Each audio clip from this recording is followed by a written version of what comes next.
Welcome to Plus 2 Economics class. What is national income? National income is the income of the nation.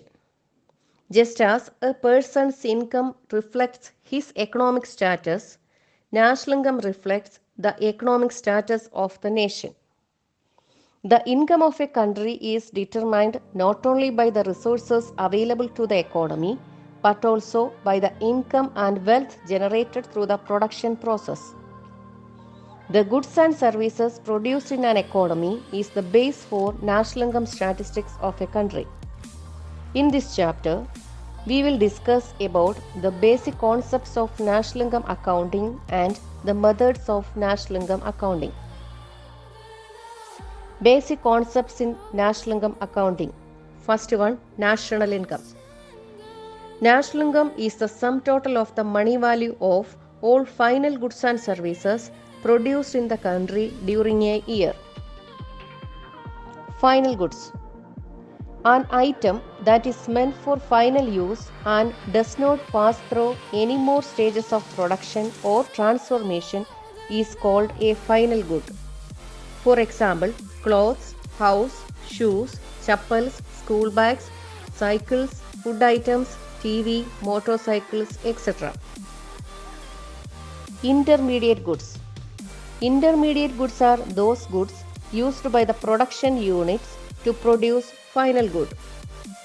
For example, cotton thread used to make cloth, cement, sand, bricks, etc. used to construct houses, leather used to make shoes, plastic material used to make bag, steel used in the manufacture of cycles, wheat used to make bread.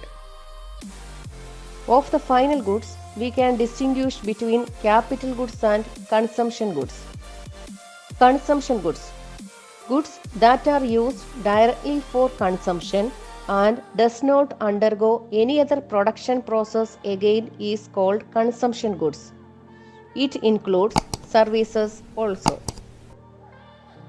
Consumer goods may be durable goods and non-durable goods. Durable goods are those last long. They can be used again and again. Goods that last only for a short time are called non-durable goods. Consumer non-durable goods are those goods which perish with consumption. Food items, clothing, paper, pen, etc. are examples of non-durable goods, while goods for self-use, refrigerator and television are examples of durable goods. Capital goods. Goods which are once produced and does not undergo any transformation but are used again and again for the production of other goods are called capital goods.